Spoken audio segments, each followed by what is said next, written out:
जैसे पानी को ऊपर चढ़ाना हो तो यंत्र चाहिए, उसी प्रकार मन ईश्वर से जोड़ना है तो गुरु का मंत्र चाहिए। तुलसीदास जी ने तो यहां तक कहा, ब्रह्म राम ते नाम बड़ वरदायक वरदानी, निर्गुण निराकार ईश्वर और सगुण साकार ईश्वर, इन दोनों से ईश्वर का नाम बड़ा है। और वो नाम गुरु के मुख से दीक्षा में मिले तो समझो कितनी बड़ी बात है। फिर कहा मंत्र परम लघु, मंत्र तो बहुत छोटा है, कोई 4 अक्षर का, कोई 5 अक्षर का, 12 अक्षर का। गायत्री मंत्र तो 24 अक्षर का। मंत्र परम लघु पर जासु वश विधि हरि हर सुर सर्व। मंत्र छोटा है पर उसके वश में ब्रह्मा जी, शिव जी, विष्णु जी और सभी देवी देवता वश हो जाते हैं और जापक की रक्षा करने को, मदद करने को बाध्य हो जाते हैं।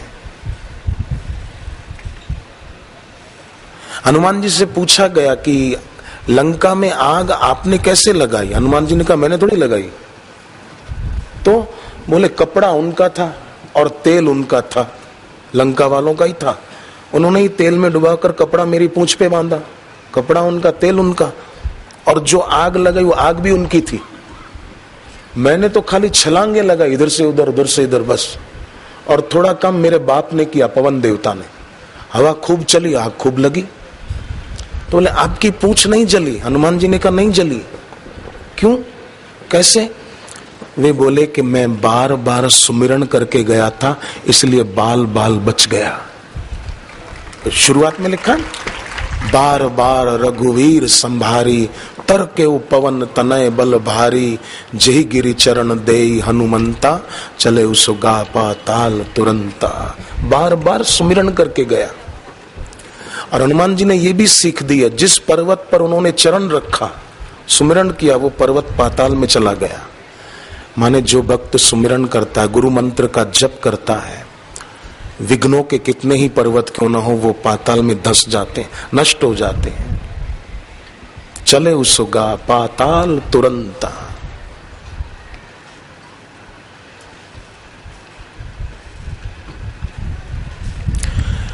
सुमिरन से सुख होता है, सुमिरन से दुख जाए।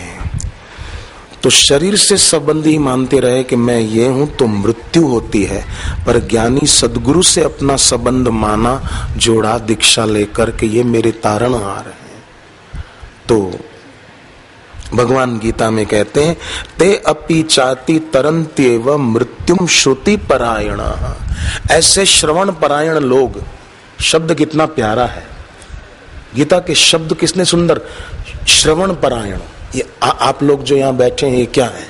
ये श्रवण परायण है। दोपहर को 12-1 बजे सत्संग पूरा हुआ तो आप गए नहीं, यहां बैठे रहे। ये श्रवण परायणता है गीता की। भगवान प्रसन्न होते होंगे कि मैंने जो गीता में श्रवण परायण शब्द कहा, उसको ये प्रत्यक्ष करके दिखा रहे हैं। ये गीता का बड़ा प्यारा शब्द है, श्रवण परायण, जो आपने आचरण में लाके दिखाया है। ईश्वर के शब्दों को, जैसे माँ बाप का कहा बेटा बेटी मानते हैं तो माँ बाप खुश होते हैं, ऐसे ही ईश्वर के शब्दों को जो आचरण में लाते हैं, उन पर ईश्वर प्रसन्न होते हैं। और ईश्वर की प्रसन्नता मिल गई, फिर बाकी क्या रहा। देखो भगवत गीता में ऐसा भी आता है कि भगवान को अच्छा कौन लगता है, भगवान को प्यारा कौन लगता है। तो 12वें अध्याय में बताया, जिसकी अति श्रद्धा है वो भगवान को अति प्यारा लगता है। आपने सुना होगा कोई आदमी मर जाता है ना, तो उसके लिए बोलते हैं फलाना आदमी भगवान को प्यारा हो गया। अब ये तो वही जाने बेचारा वो किसको प्यारा हुआ है जो मर कर गया। यमदूतों के हाथ लगा के, यमराज के हाथ लगा, ये तो वो वही जाने। परंतु जो जीवन काल में भगवत गीता के अनुसार सदगुरु के चरणों में अति श्रद्धा रख लेता है, वो जीवन काल में भगवान का प्यारा हो जाता है। और जो जीवन काल में गीता के अनुसार ईश्वर का प्यारा हो गया, वो जरूर मृत्यु के बाद भी ईश्वर का ही प्यारा होगा। और उसके लिए खुद ईश्वर कहते हैं, ईश्वर स्वयं कहते हैं, न ही कल्याण कृत कश्चित दुर्गति तात गच्छति। गीता में एक जगह नहीं, कई जगह ऐसा आश्वासन है हम सत्संगी भक्तों के लिए। एक तो कहा ऐसे भक्त की कभी दुर्गति नहीं होती। दुकान बंद की एक साधक ने आगरा में, और रुपए सारे स्कूटर की डिक्की में रखे। स्कूटर चलाते हुए जा रहे थे, रात का समय, एक सुनसान गली में 4 डकैतों ने रोक लिया। एक के हाथ में बंदूक, सिर पर ऐसे बंदूक दे मारी, गोली नहीं मारी पर ऐसे गिर गए। सोचा कि ये स्कूटर लेकर भाग चले, पर स्टार्ट ही नहीं हो रहा था। और वो साधक अपना गुरु मंत्र जप रहे थे। उन 4 डकैतों को हुआ कि कोई लोग आ न जाएं, गड़बड़ हो जाएगी, चलो अपन सामान लेकर ही भाग चलते हैं, रुपए भी सारे इसी में होंगे। वो 2 थैले जो आगे लटक रहे थे स्कूटर पर लेकर भाग गए। ये साधक उठे, स्कूटर स्टार्ट किया, गुरु मंत्र जपते हुए घर आए, डिक्की से रुपए निकालकर तिजोरी में रखे। घर वालों ने पूछा है चोट काहे की लगी, सारी बात बताई।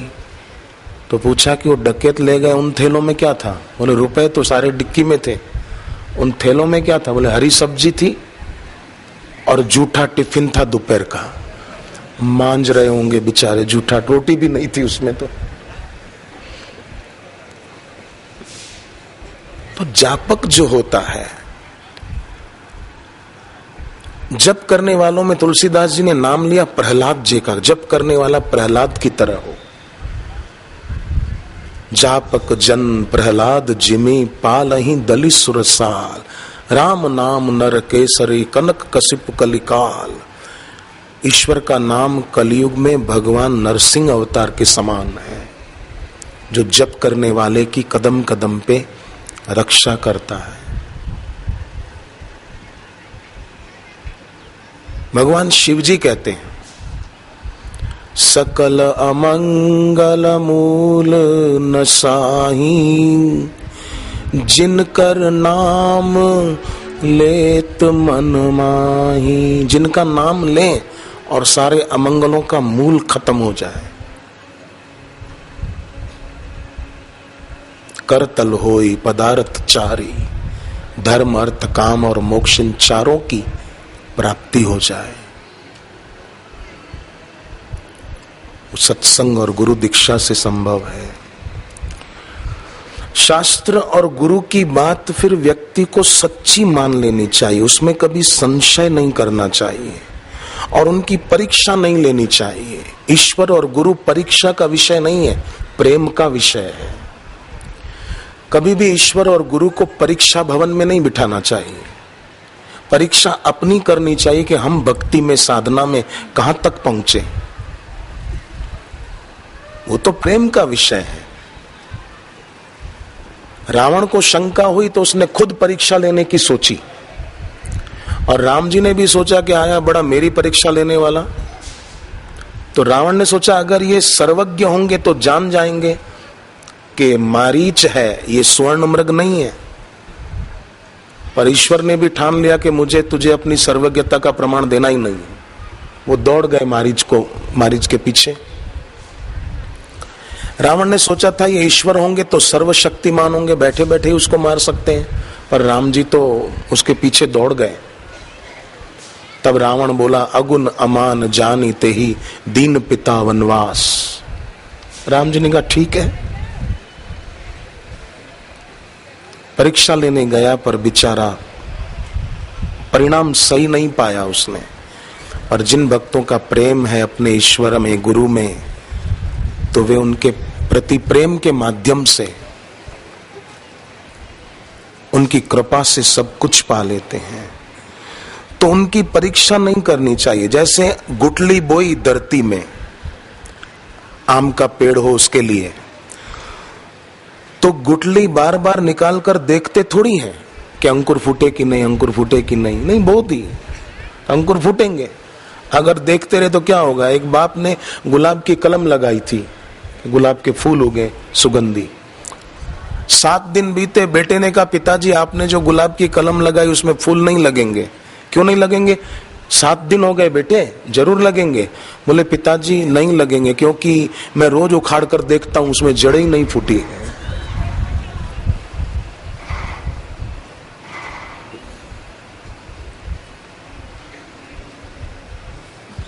मनुस्मृति में धर्म के 10 लक्षणों में धैर्य पहला बताया है।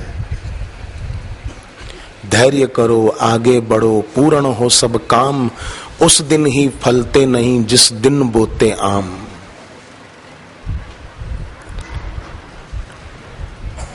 ग्वालियर में एक लड़का, माँ बाप ने दीक्षा ली हुई थी, उसने नहीं ली थी, पर माँ बाप आश्रम से गुरुदेव की तस्वीर वाला लॉकेट लाए थे। एक तरफ ओमकार, एक तरफ गुरुदेव की तस्वीर, वो उसने गले में पहन रखा था।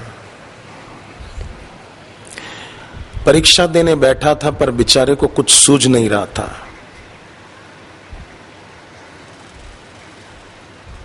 मस्तिष्क में निराशा मनोनिवास स्थान बना रही थी।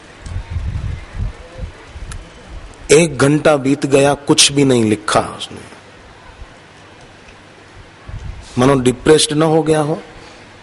सिर नीचा किए हुए बैठा था तो गले में गुरुदेव की तस्वीर वाला जो लॉकेट था उस पर नजर पड़ी।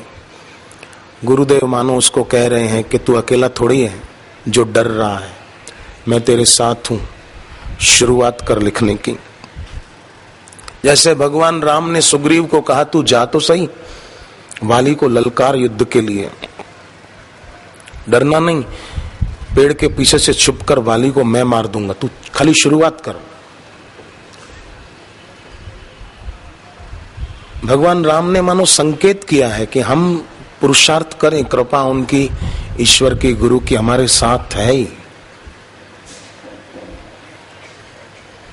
जैसे माँ का दूध उसके नवजात शिशु के लिए होता है, ऐसे भगवान और गुरु की शक्ति उनके भक्तों के लिए होती है, उनके साधकों के लिए होती है।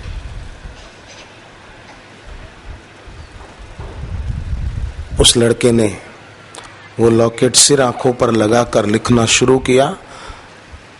1 घंटे तक कुछ नहीं लिख पाया था। अब ऐसा किया कि पूरा पेपर उसने अच्छी तरह से दे दिया और सबसे ज्यादा अंक उसको उसी विषय में प्राप्त हुए थे। घर आकर माता पिता को सारी बात बताई कि अच्छा हुआ आपने मुझे गुरुदेव की तस्वीर वाला लॉकेट पहनाया, नहीं तो आज तो मैं फेल ही होने वाला था इस विषय में। तो फिर उसने दीक्षा भी ली और उन्नति की अपनी। राम जी का वचन है, जो सभीत आवा शरणाई, राखियों ताही प्राण की नाई। शक्रदेव प्रपन्नाय तवास्मिति च याचते, अभयम सर्वभूतेभ्यो ददाम्ये तद्व्रतम ममः। जो शरण में आते हैं, भगवान भगवत प्राप्त गुरु की शरण में आते हैं, तो भगवान कहते हैं अभयम सर्वभूतेभ्यो, मैं उसको हर तरह से अभय कर देता हूं। नहीं तो आज देखो समाज में कई लोग बेचारे कितने भयभीत होकर जीवन जीते हैं। नौकरी छूट न जाए उसका डर, नौकरी अच्छी नहीं मिल रही डर, घर का गुजारा कैसे होगा, घर खर्च कैसे पूरा करूंगा, कोई कुछ कर तो नहीं देगा, ये तो नहीं होगा, वो तो नहीं होगा, कितना डर। पर भगवान राम कहते हैं अभयम सर्वभूतेभ्यो, मैं उसको सब तरह से अभय कर देता हूं।